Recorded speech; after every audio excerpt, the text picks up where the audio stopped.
You never think of the ramifications of doing these things back to back, but just like any real event, the show keeps going. This is Mr. Benja with the BenjaCon version of the Mr. Benja's ADD experience. That's art, design, and development. We're going live all this week with special guests, great and awesome people that we've met through the years.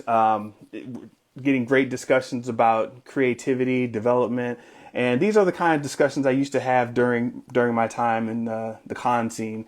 And I say the con scene: expos, events, conventions, gatherings, art fairs, etc. We're putting all that together and having a good time. We just finished up with Aubrey. Now we're going to be rolling into a special discussion with Nastio, the 8-bit boy. We mentioned in the last podcast, by the way, so this is a good transition into some of the Nerdcore stuff, some of a different angle, still very good.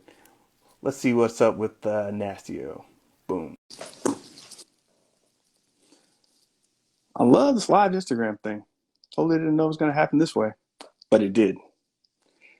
Yo, what is good, my man? All is well. How are you? Doing good, doing good. I don't know if you caught any of the last one. I don't think I saw your name float up there, but yeah, it's crazy getting this whole thing started, man. That's awesome, man. And I appreciate you having me here at BenjaCon. Appreciate that. Yeah, man. Yeah, it's funny. As I was telling Aubrey before, I I started this whole thing because we all love the whole con experience for different hmm reasons. There's so much creativity, so many great people to meet, so many new and interesting things to find out. You're getting people from all over the world basically coming through, learning about properties and intellectual, IP that we've never seen or heard of before. Yep. So very cutting edge stuff. And I wanted to just bring that back, during the pandemic. And actually, I started doing this before the pandemic. I just never recorded it. Um, That's cool. so now it's led up to this right here, where I'm doing this on Instagram and kind of using it as a way to get more in touch with social media, more in touch with the online side of things. That's awesome, man. You know what? It's funny. I've been reminiscing so much about the early cons that I was going to, just knowing that I was going to be on this with you. And I started thinking back, and I'm trying to calculate my first con. I think I can only prove with the badges, right? So I know as far as the badges I can go back. Yeah. I have the 1994 badge, so I can at least Oh, go there. So I've got 1994 till now, but my memory says I went to 93, but I yeah. don't have the badge to prove it. No, wait. Is that a San Diego badge from 94? Yeah. Wow. So that's when they were still kind of in I don't want to say were they in the convention center at that time? Yeah, they were in the convention center, but it was only half of it. Okay. It wasn't even the upper floor. I think it was just like the bottom half because I hadn't expanded it yet. So it was only Mm, really about half the size. So I got to see it go from the half size to the construction to the upper level to the hotels expanding. Like, right. Yeah. but I remember when you could do a cartwheel at the convention. There was so much space. There was like nobody there in like 94. Yeah. Okay. Okay. Oh, that's wild because I had gone to cons before, and um, I had gone to different events. And you're from San Diego. hmm Okay, so I was raised in Florida, born in New Orleans, and I would end up going to little comic expos here, Sweet. little video game fair there, whatever. So I didn't know. I just had no clue. And when people learned I was moving to San Diego, they're like, "Hey, are you gonna check out Comic Con?" And I'm like, "Comic Con? I mean, cons are cool, man, but what Comic Con are you even talking about?" And they're like, "No, no, no. They're not the generic name, the real Comic Con. What the San Dang. Diego Comic Con?" And I'm like, "San Diego Comic Con? Is it that big of a thing?"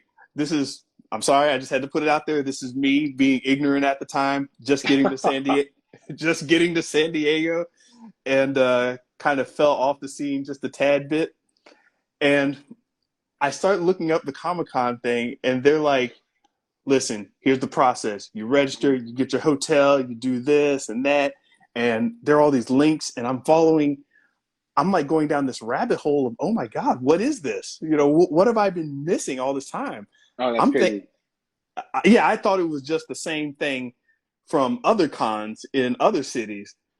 San Diego took it to a whole new level, and you grew up with that. That's awesome. You know what's crazy is I grew up with it so much that when I went to the one in 94, I think it was like $20 to get in. And it was like, I remember it wasn't that big of a deal. And when you would leave, I still remember vividly they had booths at the exit, and they were asking you, "Hey, do you want to register for next year for $20 now?" And I remember thinking back at how Oh, how how simple the process was before. Like you could walk up to it with twenty wow. dollars and walk in and pay $20 for the next year one, and it was like so simple. It was, and then I don't know. It's just I got to see as it got complex and complicated and everything that happened. But yeah, it sounds like it used to be like the other cons, like all the smaller ones. Right, yeah. Um, so what got you started into going into comics, going into Mm. video games, and that got you to sit up and say one day, "Hey, I'm going to go to this convention, and it's gonna be a thing at some point." I didn't know it existed. I didn't know what it was. It was actually a field trip. That's what makes me think A back and field think that, trip. yeah, that's why I think it was 1993. That's exactly why I think it was, because it was me and another friend of mine and I think a few other students and a teacher that was into comics, and we had gone. And when we went, I didn't know what I was getting into. They just say, "Hey, bring a backpack." Okay. I brought a backpack and I walked Yeah. around, and everybody's first impression is, what is this? But back then, I remember the companies had like all the month issues that were printed out for the month at the table, and it would just say take one. And it was like, oh, like the whole Marvel booth was like every comic that was out for that month. DC was the same, and you would just stuff the backpack. And Yeah, then, yeah, yeah, it was like year after year, those freebies just got thinner and thinner. Now they consider a freebie a flyer. A flyer is yeah, a freebie now. But yeah, back then, you would get, I mean, I still got those comics in like boxes of like comics that they were just handing out back then. yeah. Were So they that's what got me into it. were they big on the exclusives, or were they just generic comics that you'd find in the shelves? They were from what I remember, they were the ones that they had on the shelves. I don't think it was that big yet. Okay. I don't remember it getting big, big. I didn't notice a change, I think, until X-Men 1, the first X-Men movie. Mm-hmm. Well, I think Okay. once that first movie hit, it was like, oh wait, Hollywood goes to this thing, and it just seemed like all of a sudden, it just started getting more and more packed as more movies came out. All right. That is awesome. So, all right, before we get too deep into this, because I see, we're just picking up on conversations we've had before and con memories. Want to appreciate Retha founder Eddie P, RG Lee Freedom, everybody who's joining in. Hey, be sure you ask questions, comments. I want to know what your Comic Con experiences are, what you remember. Let us know if you got any little stories or favorite things about it, because everybody's got awesome experiences here with it. And I'm just going to drop this little comment here. Comic Con experience, let us know. Question mark. Boom. Post that up and pin it. All right. So we have here Nastio, the 8-bit boy, uh, Comic Con aficionado, Man, entrepreneur, musician, creative, badass. This is the ADD experience, what I call the art, design, and development experience. It's a podcast that I started, and I ended up rolling it over to Instagram mm, when I decided to start doing this whole BenjaCon thing. It was during the con season, I would meet up with everybody and all of my friends, and we talk about the new movies coming out, the new games coming out. I had friends who weren't even in San Diego sending me messages like, "Hey, can you go get a print from the artist of She?" And I'm like, "She? She who?" It's like, "No, SHI. The crazy samurai lit. Oh, She, right, that's SHI, awesome. right." I didn't know what you were talking about. It's like, yeah, I usually go there and blah blah blah. Hey, can you also pick up? So I started getting all these requests, and the whole vibe just started of connecting with people during Comic Con and this whole season. So what I started doing is keeping that vibe together, even when I didn't go to the con or couldn't make it, a little before, a little after, and it just became this thing. So I got online with Facebook. I got online just doing through an email newsletter. Mm, There were different variations of what I'm doing now, but at some point, I got I got onto Instagram and connected with my friend Theo from the Show versus Business podcast, cool. and Facebook was acting up, and we jumped over on Instagram, and it just kind of flowed a certain way. So I was like, you know what? We're doing BenjaCon again this year, but we're doing it on Instagram, and that's how the creativity kind of happens. So glad you were able to join up and pop through on this one. You're definitely an interesting spirit I want to talk to. Yeah, no, definitely. Like I said, thanks for having me. I actually remember, I think we were shooting a music video when me and you first bumped into each other. We were shooting, and it's on YouTube. It's the official Comic Con music. Well, not the official. It's our official Comic Con music video that we did for 2010. So if you look up 2010 Comic Con music video, me and Kevin Ray did that, and I Okay. don't know if you might be in it. I don't know if you knew. I think you thought we were taking a picture. You That might may have be in it. happened. Oh wow, that's cool. Yeah. Um, so I remember that, and one of the reasons I was a little late starting up is when I was putting together your pictures, I was like, okay, there's that picture I took of him, and I got to have that just because of that. That was the memory, right? Um, I was going through Comic Con, just like, hey, it's Wesley Snipes. Hey, it's the dude from. Hey, it's this guy. I was just going crazy, snapping Yeah. pictures of everybody. And at some point, the celebrity hunting, it was like, okay, celebrities are here, but there are also some really interesting people just here, right? And I'm from the video game world. Hmm. Former designer, programmer, etc. And I saw you with the Power Glove on, and I was like, I kind of passed like, hold the f up. Let me stop and see who this is. Someone just rocking a Power Glove. So I was like, hey man, what's up? I forgot how the conversation went, but I remember us vibing, and I was like, let me get a picture. Um, and yeah, even from that little moment, you know, kind of early on with the internet, connecting with people that you don't Yeah. know on the internet. I was like, hey man, you're a cool dude. What's your name? I want to make sure you get this picture back and everything. And it was boom, boom, boom. Um, and yeah, it was a good call because I was like, dude with the Power Glove just walking around throwing peace signs, and I was like, okay, We had made a mixtape that year. It was the okay, 2010 mixtape to go along with the video. So we were shooting the video as we were handing out mixtapes. So we had printed mm-hmm. maybe like 100 or 200 mixtapes, and we were just handing them out. And I remember getting in trouble by security because we weren't like official Comic Con. So we were Yeah, inside just handing them out, and they had like the cool cover and everything. And I was rocking the glove, and yeah. so yeah, we were like men on a mission back then, getting them out there. Oh, that's great. That's great.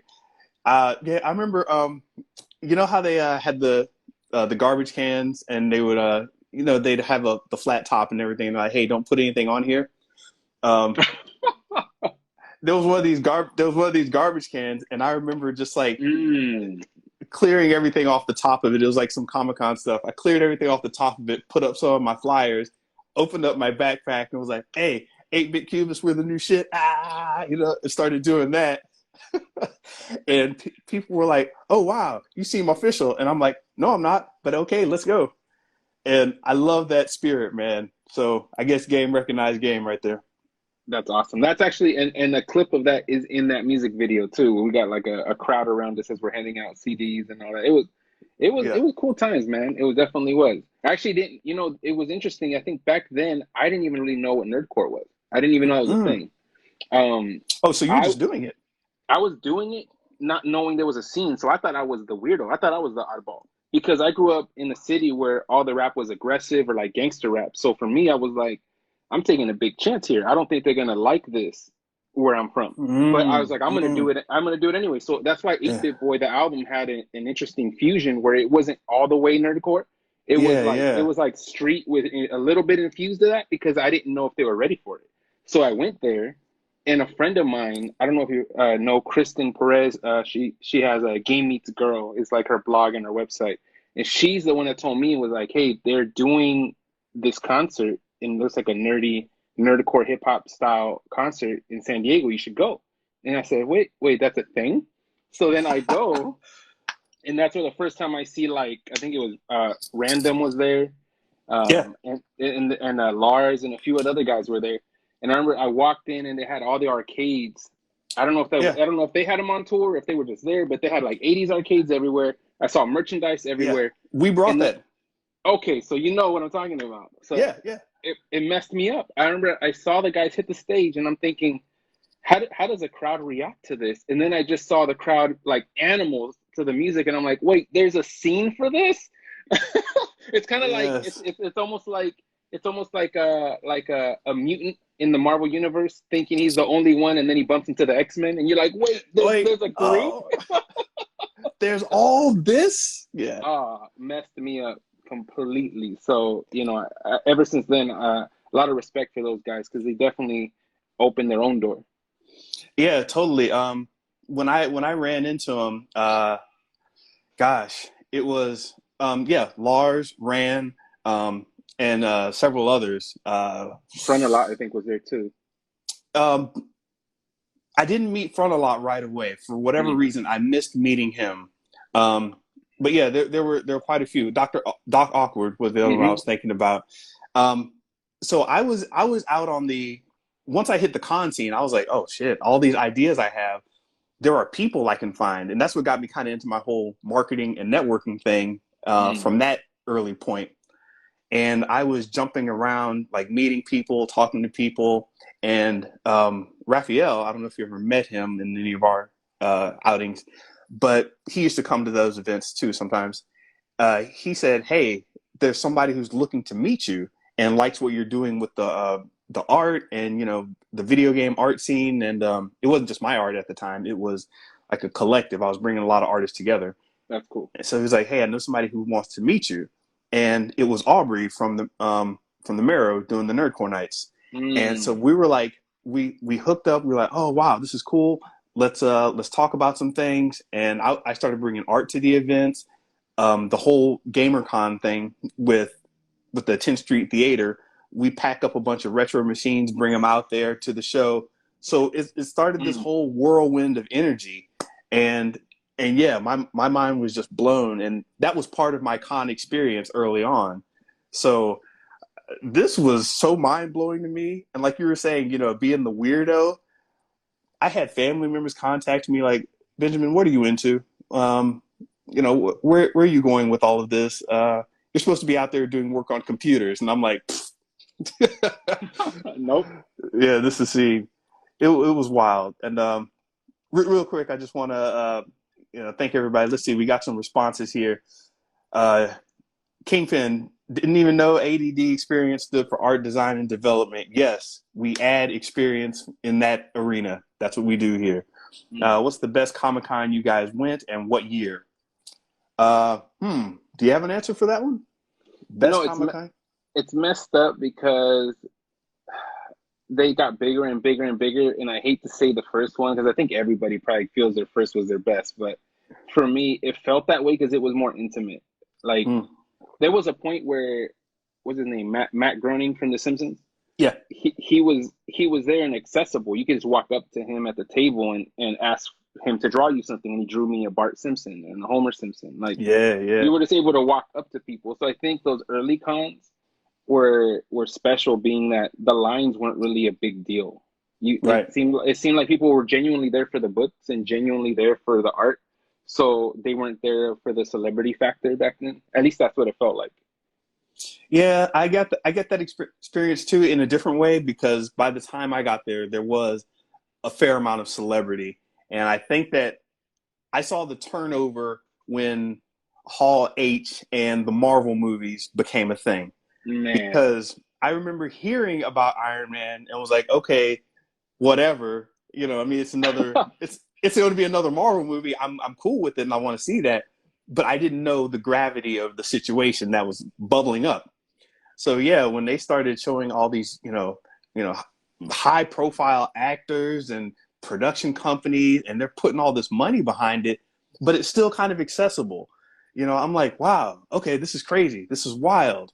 it's starting to spread outside the convention center, Hmm. and it was still kind of fun, and then it turned over. And I can't remember what year exactly, but I think my best year was when we did a video game show down at an art show at the 10th Street Theater, and we had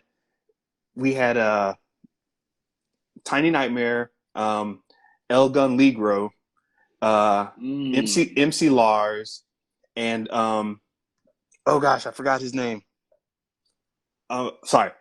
We had another rapper. We had him do come through the art gallery, and they were checking it out, and they did a freestyle session in the art Nice. gallery. Oh, that's dope. And yeah, I have a link to that. I'll actually repost it to the 8-bit Cubist account. I'll get that and repost it up and link you to it, because it was fire. But it was just creativity and Mm. on a new level, and that's when I think I connected with it, not just as a fan, but as a participant and a fan.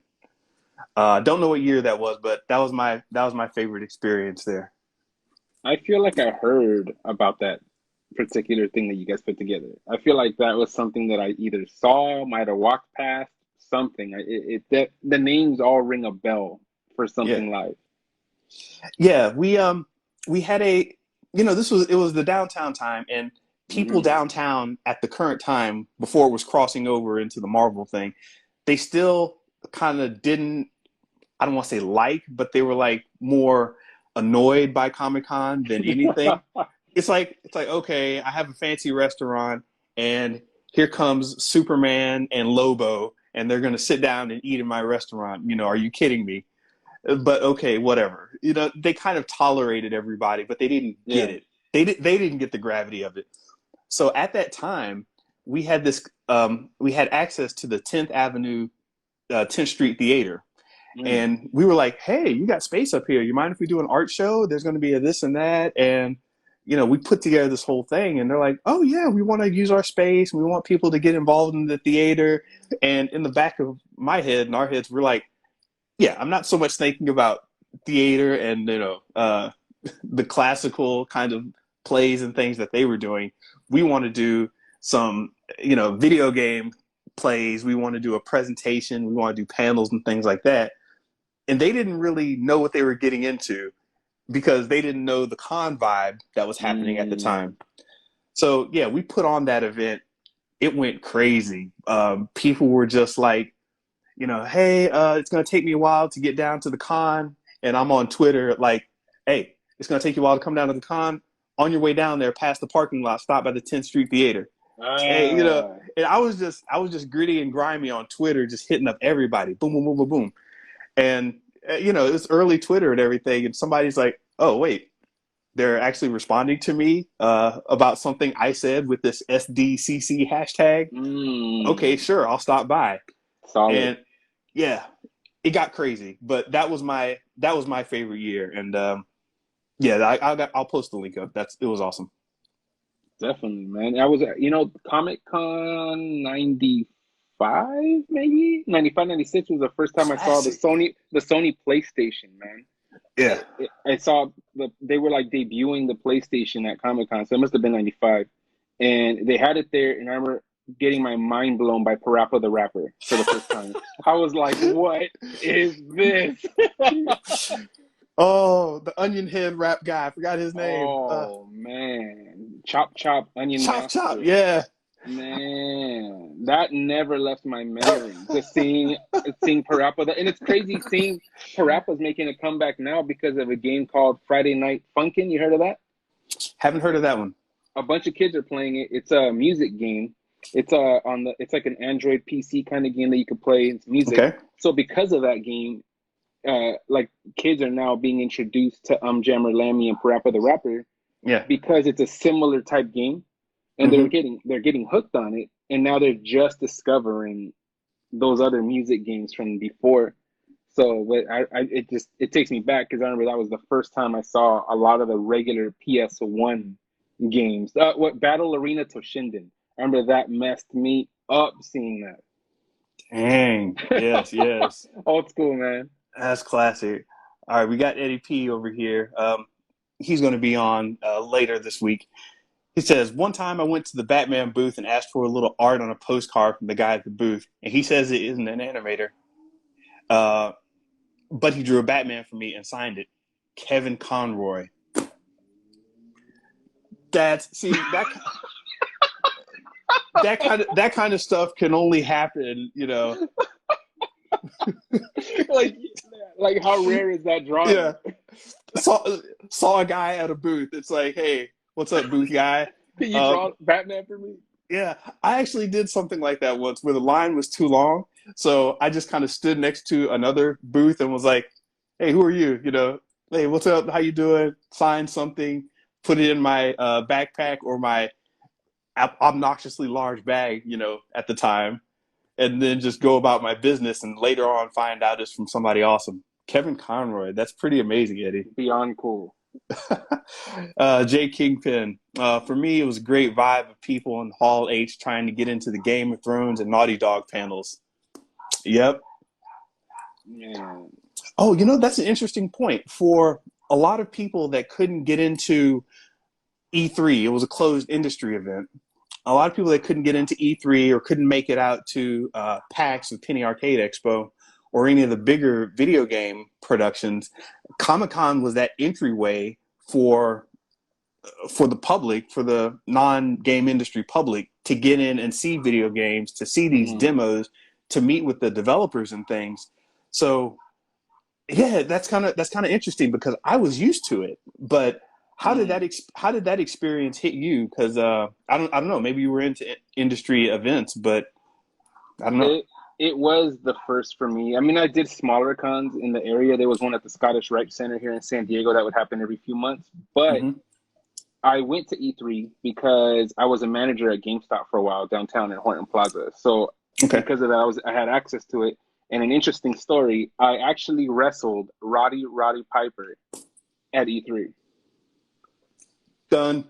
Like, check this out. This is me being too arrogant, too cocky for my own good.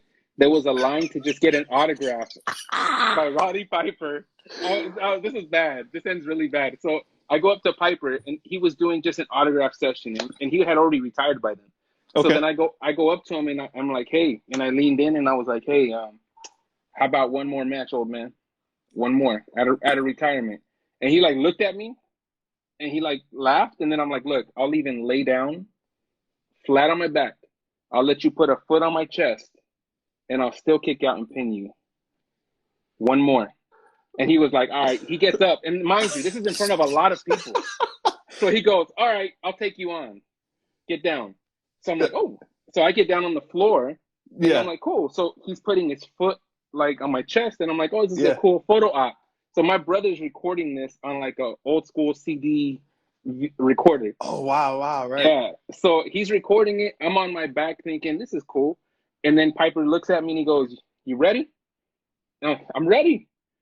And I see Piper's foot go up, and bro, his foot went down on my gut. It went boom. But I mean, like, he really did it. He really stomped my stomach. This is a shoot, boy. Yeah, it automatically made my feet go up without me wanting them to. Yeah. And all he did was he let himself drop as my feet were already up, and he just hooked them. And the whole crowd went 1, 2, and I'm trying, bro. I'm trying. I'm like, this is not happening. No. He's like, 1, 2, 3. Everybody erupts. Piper helps me back up. He gets me up, puts my head in a headlock, gives me a hug. And I'm like, yo, this is a cool guy. That's amazing. That's mad wild. Oh my gosh. Yes, this is what I'm talking about, man. People who have been around and just experienced these things. That is excellent. Man, I am 0-1 in a pro wrestling career with a loss to Roddy Piper. And that's okay. Yeah, okay. So Roddy Piper was there. I guess there was a game he was promoting? It might have been Legends of Wrestling on PS2 at the time. Okay. It might have been that game because I remember Jerry Lawler was there signing autographs too. but I didn't challenge Right, him. right. I challenged Piper, but I thought I don't remember how old I was, but like I said, I think my arrogance got the best of me, and I'll give it to Piper. He was a good sport, and it's I got it on video somewhere. Yeah.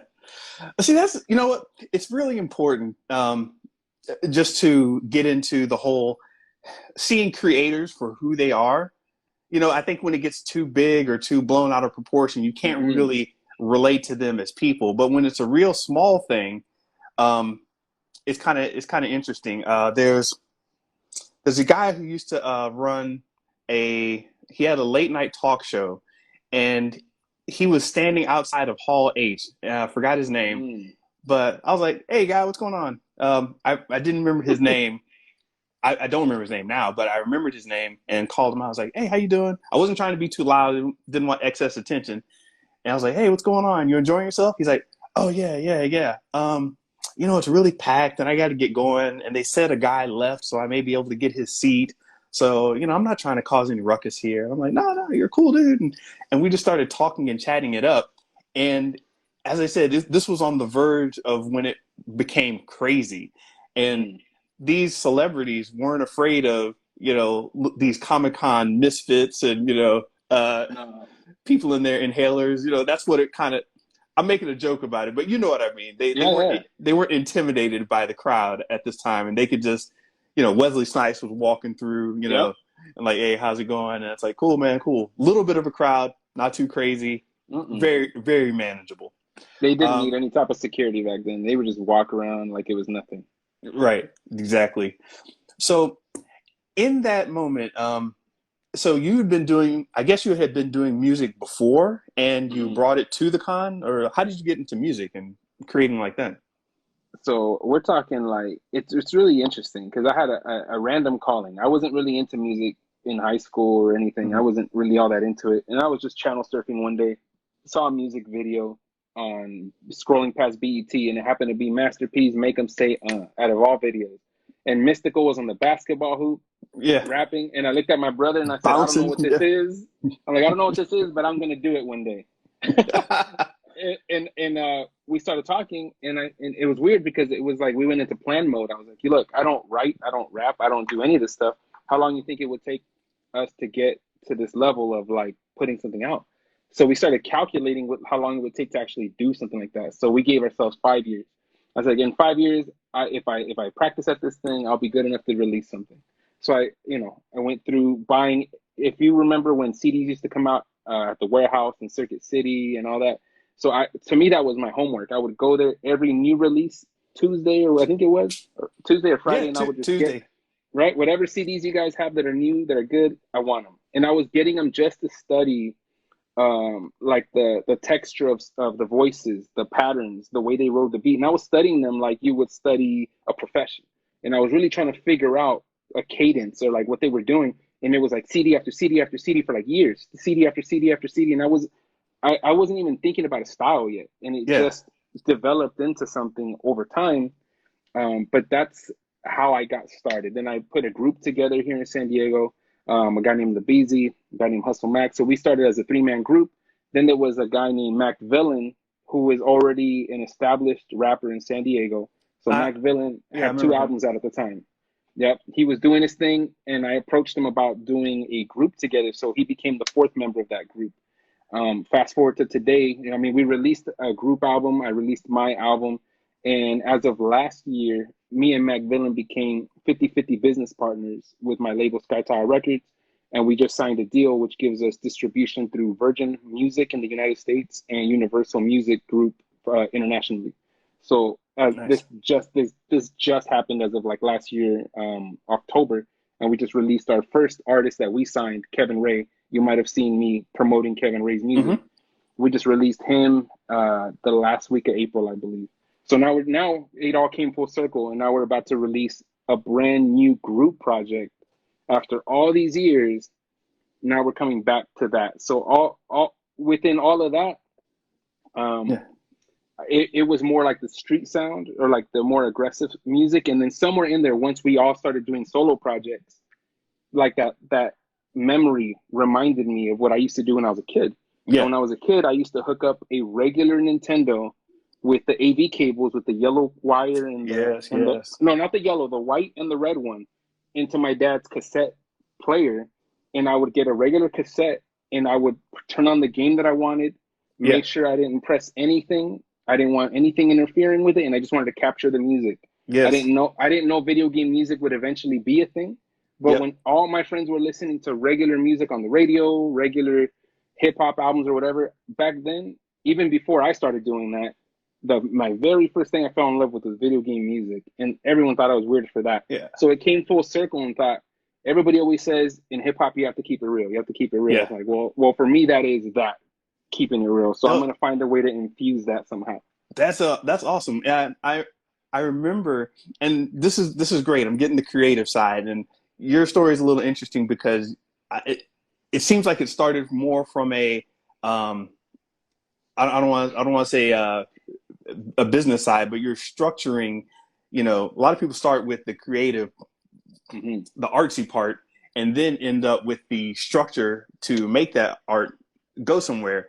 You said, well, here's something. It's like, well, hey, let's get the platform for it out of the way first, and we can just kind of create what we want. Um, that's very cool, and I totally respect that. And I think that what you just said reminded me of how I was looking at video games. I was listening to video games, watching them, playing them, and I think from some of my posts, I'm into music too. And I remember looking for video games that had the sound effects test in the options. So Yes. so you'd find a video game, you'd go to the options, and it's like SFX test, and you Oh just go through yeah. all the punches, the explosions, the some Capcom was good for that. Capcom always exactly did it. exactly. I totally love that when I could find that game because I did a similar thing. I had my old busted Hewlett Packard, you know, uh, 386 something, and I bought a Sound Blaster card, and I remember Oh, it had the little AV plugins. So I did something similar, and it's funny. My mother, I was the weird one kind of out of the family, and my brothers would always be like, "Man, why are you messing with the TV? We're trying to watch something." And I'm like pulling apart wires, like, "Hold on, I need to borrow the Super Nintendo." yeah. I'd bring it into the room with the computer and everything, and my dad's like, "Son, I'm gonna need to use the computer. Well, what are you doing? I gotta print something up." And I'm like, "Hold on, Dad, hold on. I got the sound effects card." And like 4 hours later, I have the computer open and wires everywhere. Mm. But yeah, I did a similar thing where I was plugging up the audio because I figured out that you could actually kind of make that work. And I would record with a Windows, the very basic Windows audio recorder. You could record straight in through the sound effects card, and that's how I was getting my early sound effects. Just go through the SFX test and hit record on my little Packard Bell 386 until the memory ran out. Man, and that must have took up a lot of memory back then because those devices didn't have that much memory. Exactly. So, I'd record what I could and then save it off to the little floppy disk, 3.5 inch, and Man. I just had like stacks of discs like Street Fighter, Dalsim Sounds, Blanca or UN Squadron, whatever game, Um, so yeah, it was funny. So I'm glad other people have that experience too. That's awesome. Yep, that's it. That's what got me into it. But let me ask you this. Maybe you have an answer for this. I still like playing my games on hardware, on the retro hardware. Hmm. And I had to go buy a CRT recently, a CRT television, because it's just not cutting it on HD televisions. It's just not. I tried playing. It it's like sometimes it's like a half a second lag, Yeah, but it's enough for my brain to say this is not how it feels. This is not the way it's supposed to play. I was playing Jammer Lammy yeah, recently, and I had to learn to play bad to play the game properly because hmm. of the lag. I had to like Right, right as the music was playing, and yeah, before it would get to the icon, I had to start pressing the buttons purposely two or three, like maybe like a second before musically it's supposed to happen. right, And it was almost like tricking your brain to be off rhythm to be on rhythm to get to the past the game. And Yeah, after a yeah, while, I was like, I'm getting a headache. This is not worth it. I got far, but yeah. I'm like, I literally went out just to go buy a CRT television like a week ago, Yeah. just to get somewhat further in the game. But do you know of a solution to this So a solution, besides you the know, CRT television? yeah, I was saying, I would personally. These games were developed with that technology in mind. At the time, they didn't have so many layers of, hey, well, I'm going to create something in, you know, uh, I'm going to create something in a version of BASIC that's going to recompile to Windows or C Sharp or whatever, and it's Mm, going to bubble down to the Windows layer, and that's going to be translated into the DirectX layer. They didn't have all of these things that just translated for you. They pretty much had to talk directly to the hardware. So knowing that, they would take CRTs, and even with like the visuals, they're saying, okay, if these couple pixels match up this way, when I put it on a CRT, it kind of blurs and fuzzies and gives me a mm, different look than the literal visual comprehension of what you would get from like a HD screen. So that's why the right. visuals don't look as interesting on a newer TV than they did on the old one. Exactly. They're kind of expecting the blur effect, like when you run across the screen. They're kind of expecting the fuzziness Mm, around the edges. So when they made that art, it was they were writing to the medium itself, and makes perfect sense.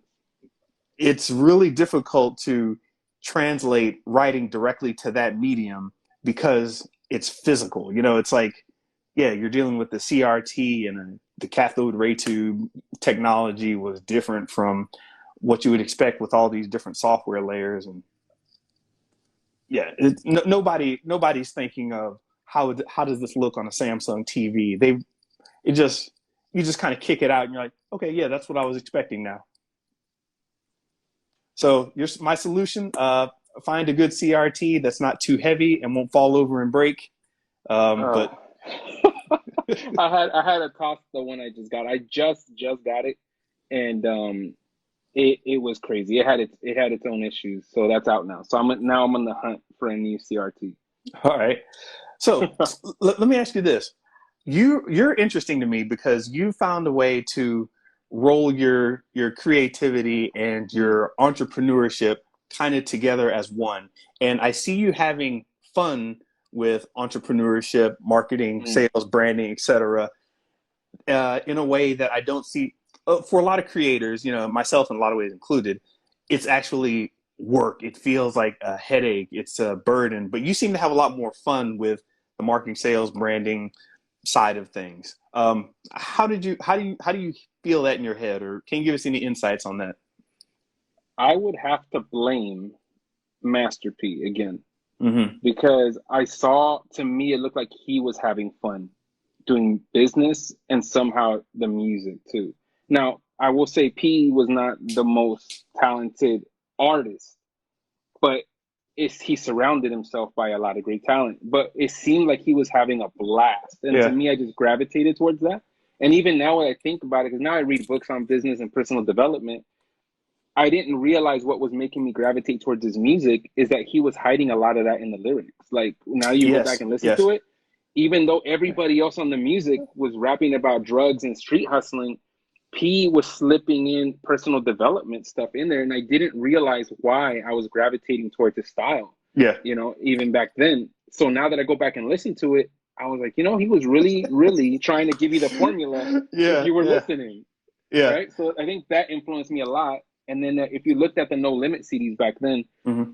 and you went through them, it was like he had no limit cell phones, no limit clothing, no limit Yeah. shoes, no limit. I'm like, oh That my God. that was wild to me. And we're past the CD era, so it's hard to explain this to people. But when you got the CD, you would open it up, and you'd have the album art, the credits, maybe lyrics, Mm, depending on the artist or whatever. hmm. And you'd be like, okay, cool. That's a very artistic representation of the music you're trying to put forth. I thank you for your artistic contribution.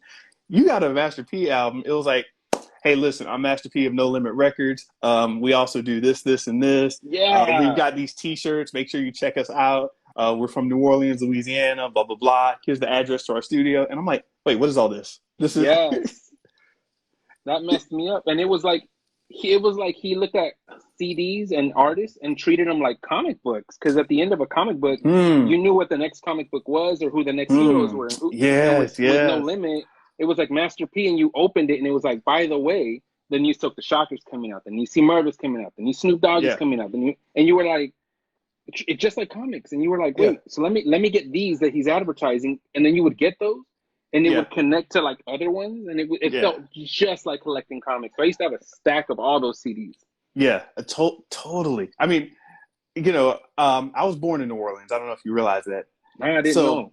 I didn't connect with Master P right away because he wasn't in my top five rappers, right? Of course. Um, but he ends up now in my top five of just influential artists Yep. or characters or whatever. And I remember I got on him, and I was having a Comic Con session, the early versions of BenjaCon, right? Where me, Raphael, Jeff, Marcellus, Josh, whole bunch of us would be sitting around. Um, not Josh Moreno, Josh Lang, by the way. Thanks for stopping by, Moreno. We'll talk to him later in the week also. But um, we were sitting around just playing music, having some beers, talking noise about creativity.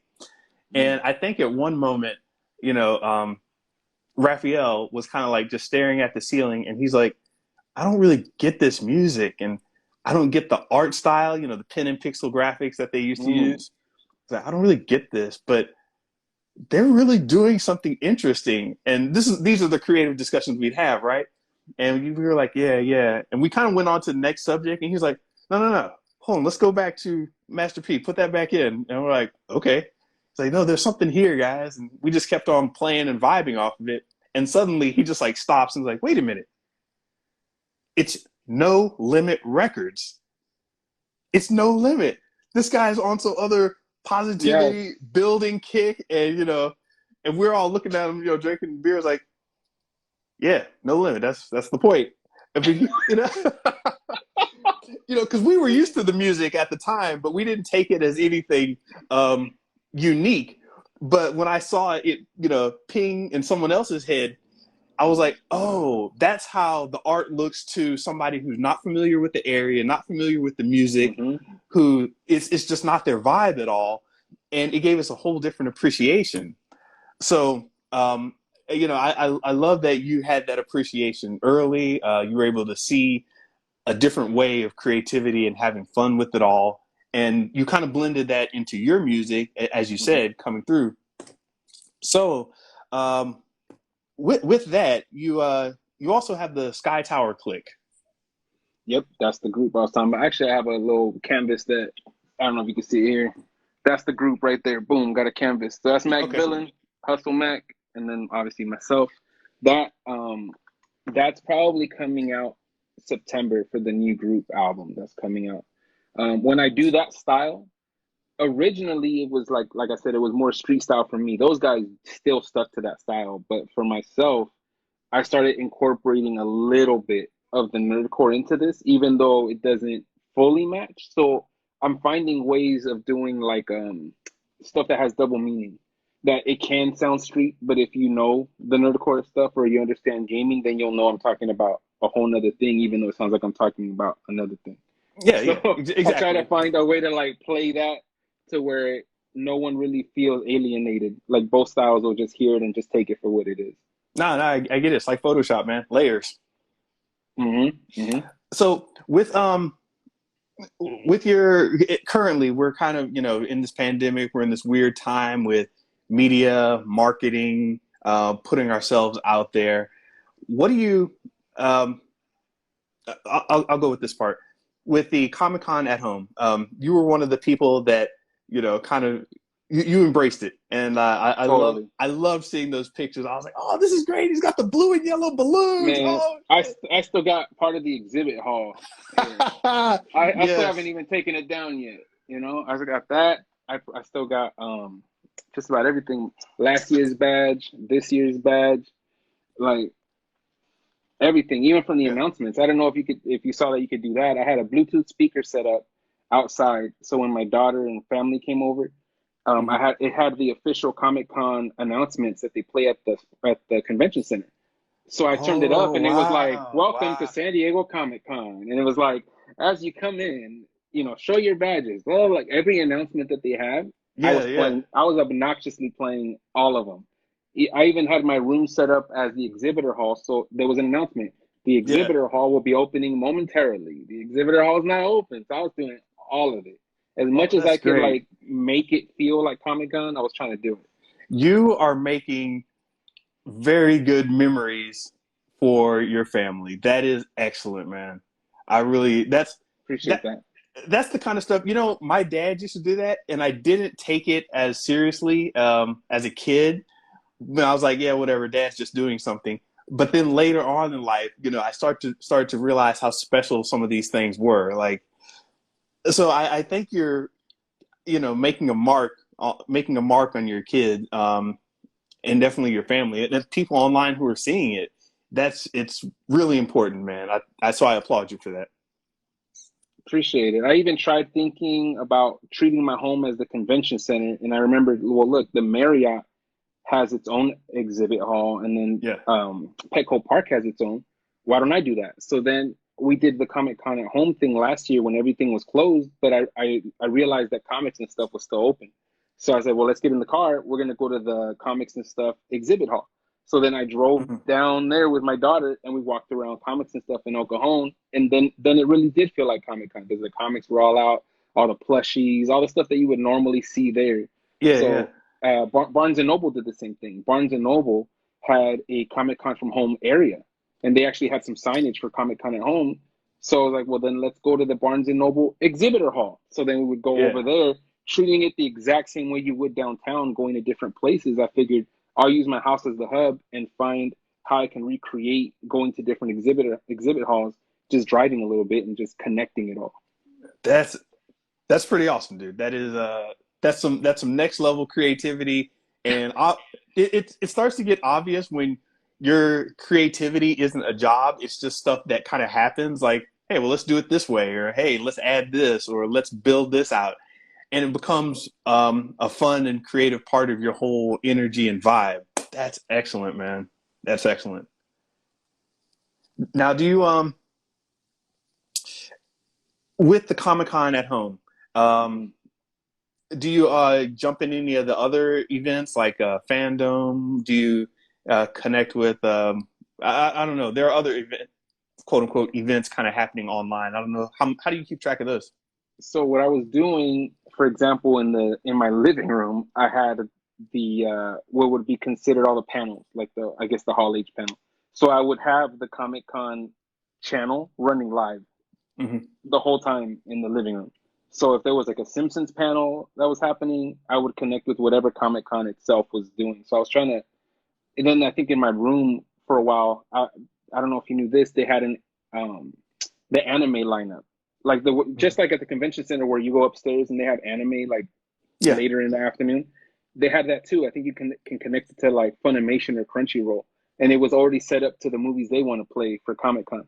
So I had that going in the room. So I try to connect either if it was panels or experiences. I would look at whatever they already had programmed and just try to like sync it to work at my place. nice. Have you ever run into any of the Comic Con management or brass? No, well, I used to volunteer a lot, Hmm. but when I was younger, but I haven't reconnected with anybody. I can't say I don't know too many people up in like Okay. management. So the reason I say that is because I was and I think the Comic Con at home experience is a great one. I think it really makes sense for them to do it that way Hmm. because one time I was trying to get a booth in Artist Alley, and then there was a chance that I may have been able to split a booth with a guy, and he was like, "Yeah, I can't use the whole booth, but Comic Con says that you can actually register and we can split a booth." And I was like, "Oh, then I don't know what the policy says." And he's like, policy. I mean, it's Comic Con." As I said, this was kind of still the early part of it, right? So it was a little flexible. And we were talking, and he's like, "Well, we'll figure this whole thing out. You need to figure out if you're going to split the booth or do the artist alley or whatever." So I was like, "Cool. This is my way into the Comic Con umbrella and all that." Mm. And I was filling out forms and things, and I was like, you know what? If this form gets there and then it's like the next day the guy looks at it and he doesn't get a chance to, I won't run past the deadline, but I need to get it in there early so I can get this process flowing. You know how that is sometimes. Yeah. And stuff towards the deadline, just they'll just stamp it with a no because you're close to the deadline and they can't work it out. So I was like, you know what? I'm just going to be safe with this. I know how these processes go. I'm going to pack up my stuff in Oceanside, get all my forms, print everything out that I had on the website, and run down to the Comic-Con offices. Mm. I'd never been there before. And I kind of roll up into this friendly little neighborhoody area, like behind a strip mall and past the taco shop. And I'm like, Mm. this isn't what I was expecting for the corporate offices of the San Diego Comic-Con. It's very friendly, low, low expectation kind of area. Nothing, no Mm. fancy office park. But I'm like, you know what? I've seen things hidden away before. Maybe this is that situation. I walked down the sidewalk, across the little Pebblestone area, and just walked into this place. And it reminded me of those like dentist offices or something that are kind of like in a home area. You know what I mean? Where it's like Yeah. it looks like houses / offices, but it's very friendly. I was like, okay, this is weird. Um, there's no buzzer. I just kind of walked in the front door, and there's just a bunch of people sitting around in a room, casually talking, sipping on coffee or whatever. And they're like, hey, how's it going? How can I help you? No secretary. It was just a random person, just kind of like, hey, how can I help you? And I was like, oh, listen, I was trying to get this thing fixed up with the artist alley. And guys like, oh, hold on, let me put my coffee down. Sandra, come over here. And, this lady just comes out and she's like, laughing about some joke they were telling in the back room. And she's like, what's going on? And it's so impossibly friendly and personable that I got a new respect for Comic-Con. I was like, oh my God, That's awesome. this isn't, I don't want to call it a mom and pop operation because it's a Yeah. serious venture, but this is the vibe that made Comic-Con really pop off as a friendly kind of hometown event where you felt that that natural nature of the event that wasn't so corporate. A lot of people Yeah. are putting together cons to be a corporate thing. Yeah. I saw the love here, man. I saw like comics, like just in stacks, just like not like nice comics in binders and your long boxes or whatever. Oh. I mean, like I'm reading comics and they're in a stack over here, like, and I was just like, yo, these dudes sit around and read comics, like read them. They're all chewed That's up and legit. everything, it's like legit. So I'm in this just kind of friendly environment, and the guy's like, yeah, so what's going on? I'm like, well, I know you're busy. I know you got a lot of time. So what I'm trying to do is, no, calm down, calm down. What's your name? What are you trying? Okay, have a seat. Let's talk. And it was just very calm and orderly. I don't know. They had to have had a ton of stuff going on, but they sat down and actually vibed with me. So that totally blew my mind. And the con thing. And as I said, this is all happening at this time when I'm building my creative flow and I'm talking to all these people. So I get humbled in terms of how effective that personal connection can be, how effective that friendship can be. And, the corporate side can kind of rub up against people the wrong way and it turns into a machine.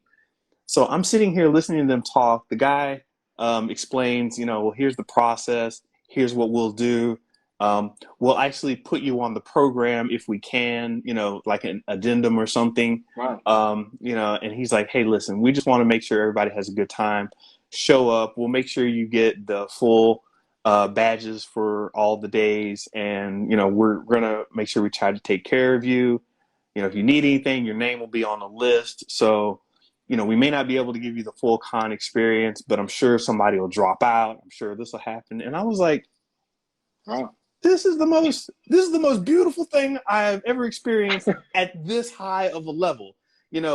Usually when something gets that grand, you lose the humanity. Yeah, And I agree with that. So that's what I was getting from Wow. them.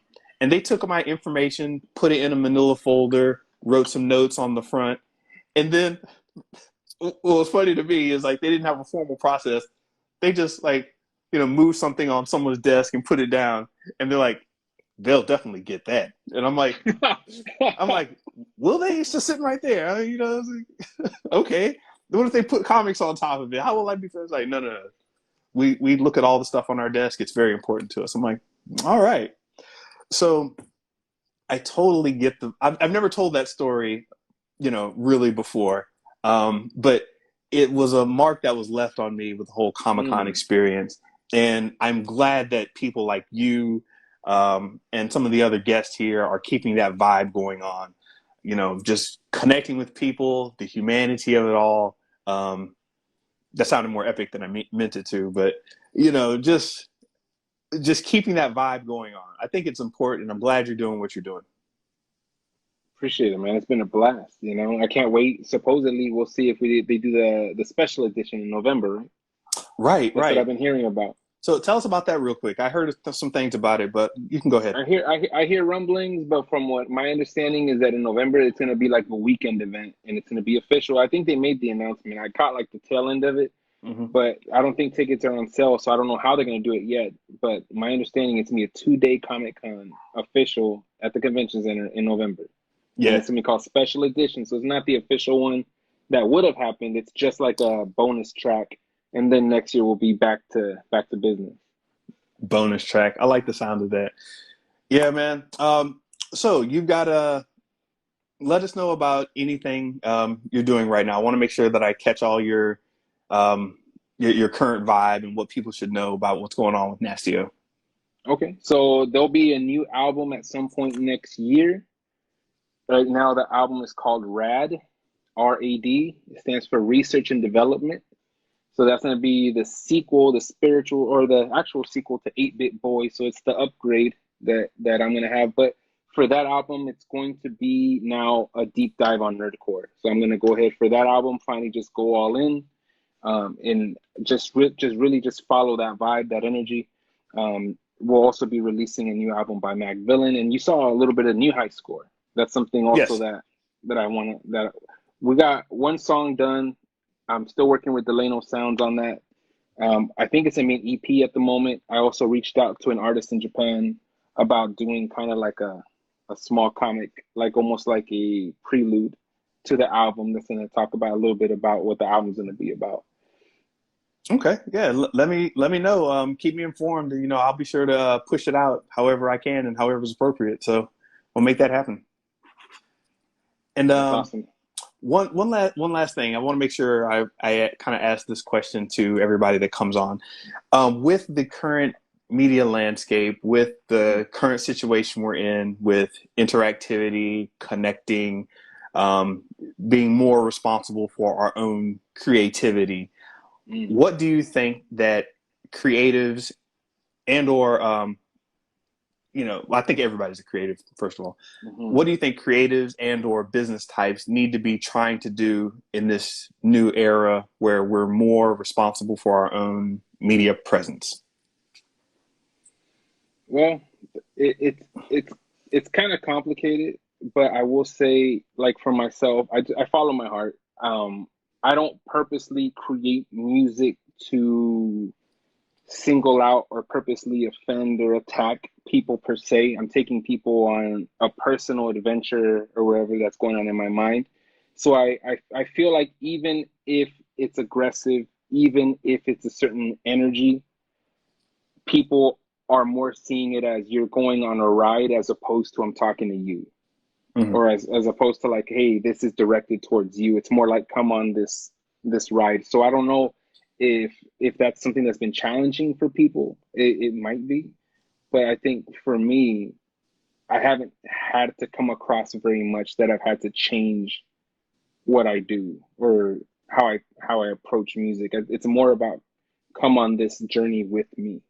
Yeah, I think I think for me, and maybe this is a bit of what I've seen from people.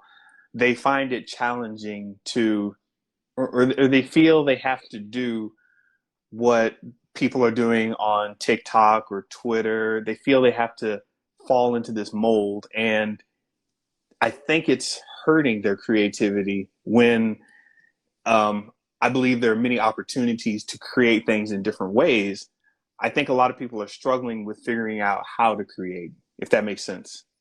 Yes. And then the app thing, it wasn't really a big deal for me initially. I'm starting to really get into it more. But I noticed when I went towards to show the projects to the labels that that was one of the big things that they would all hit upon is how many followers do you have? You know, how many platforms are you using? And Mm-hmm. it's interesting to think about that maybe there is a generation that really has to think about that before they make the music. Um, but I really tried really hard to focus on the music first, and I went in there with that. I went in there totally honest with these guys. Look, the social media thing, I'm not really too focused. That's not why I'm here. I'm Yeah. here because of this music and this project, and I'm coming to you guys because you guys are the experts. You guys are the guys that are in marketing. Otherwise, there's no reason for us to be partnering with anything, right? Because if I had the social media and marketing figured out, why would I need Right. Yeah. Yeah. anybody else? So so I think artists, to be truthful, artists need to just stick to their guns. I think people, they need to stick to their guns, make the music they want to make that's exciting for them. Because Yeah. honestly, it takes the fun out of it. Why I don't want to make music that I'm being told what to do, or I don't want to make music that I expect a certain crowd to like. That's not why I'm doing the new 8-Bit Boy or the Rat album. I'm doing that because I'm doing it because I'm gonna like that album, and if anyone else likes it, great. But I'm doing it because I know for myself, I've always wanted an album like the one I'm about to make. Excellent. And I think that's the core of art and creativity. You know, you're channeling what you've experienced and you're channeling your own vibe. And when you put that out there, it becomes something unique um, that really resonates. And it's kind of hard to manufacture that channeling of an artist's energy without actually channeling an artist's energy. So Hmm. um, that is one thing I tell people, and I think my message may have gotten a little muddy at times because I'm like, oh, you can use Instagram Live, you can do this, you can do that, you can do all this stuff, and people are like, you're getting away from the art. And it's like, no, I'm just saying there are opportunities. You know, you can try this stuff out. So it's just amazing to me where we are right now. Did you see T Pain's rant? I see a lot of T-Pain rants. Which one? The one that was very recent about you're all doing the same thing. Um, you know, there are two rappers named Baby, and there was already a rapper named Baby. You know, she went off about being repetitive, and I think that's just what happens when you get in the you're trying to be part of this corporate machine or whatever, and you're not really letting that creative energy flow. So, Yeah, I'll relate with this. I like all art styles. I like all music styles. mhm. But if I can play 20 songs from 20 artists and it sounds like one album, there's a problem. Mhm. There's a major problem. If I can't distinguish that this is different people that I'm listening to, that it's all like one thing. Because I'm sure if you picked up any compilation back in the day, like where hip hop was a certain sound, every song on every track you skipped, if it was a compilation, everything sounded different. Totally Yeah, different vibe, different beats per minute, different energy, highs and lows. But now it's like this one sound. But I will say, I noticed, like for us, Japan has been buying our music, mhm. Germany has been buying our music, Poland has been buying the music, and there's a certain sound that they still respect out there, and it's selling. So I think it. I don't think artists necessarily need to change. Artists need to just do what's in their heart. Like if they really feel it, someone's gonna like it. The world's too big for someone not to like your music. That is very true. Um, and we got people Soldier 9358, TJ Cruz, Letitia, I am Paulina B. Thank you all for stopping through. We love you, and you're listening to some great and knowledgeable words from the man Nasty O. Um, I'll put you on a guy named the Dorian Group. That's I don't know if you're familiar with him, but Mm-hmm. he popped off in France, and he's from Houston, so he ended up taking his experience with watching the numbers and popping off in France, Mm. putting all his energy there, And once he got, big enough in France, he was able to use that clout to.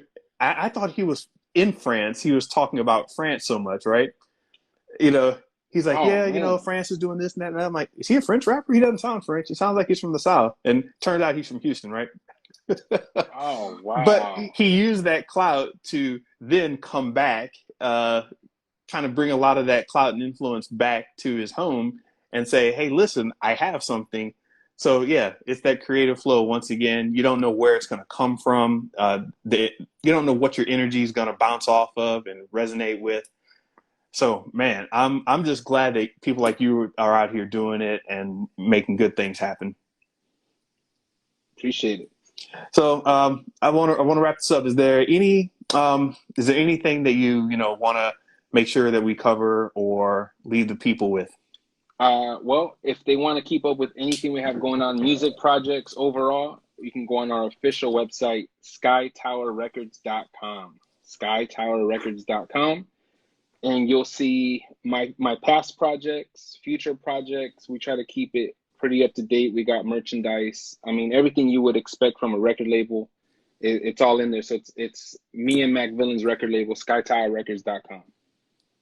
All right, cool. Well, thank you very much, Nastio. You have a good time, and thank you for doing the Comic Con at home thing. You actually brightened my day, so I know you brightened a lot of people's days with your post there. I appreciate it. Thanks for having me at BenjaCon. All Have a right, good my one. man. I'll see you on the internet later. Talk to you soon. Peace. Go ahead and close out. There's a little button somewhere. All right. So that was Nastio, creative entrepreneur, marketer. Dude's done a lot of music, got himself out there. Was talking about the creative energies and being unique. I ran into him and I stopped him at Comic Con because his vibe was unique. For all you artists, developers, designers out there, make sure that your creative energy is flowing in your direction. It may seem like you're being weird, nobody's checking for you, but as Drake said, you've got to transition from fitting in to standing out. And once you hit that threshold, it's going to be weird, it's going to be difficult, but you can make great things happen. And there are 7 something billion people in the world. I'm sure someone out there is connected that will like what you're doing. All right, so be sure to keep up with us this week on BenjaCon. We got a lot of good interviews coming up. We've got Eddie P. We've got the Kingpin, John R. Diaz. We've got Jeff Junio coming through. My old school Comic Con running buddy. We've got Raphael Phillips. Who else do we have left? Holly Stacy, writer and author. Josh Moreno, design. It's going to be great. It's going to be awesome. Also, jump in the comments of these posts. Jump in any of the uh, any of the posts that I'm making.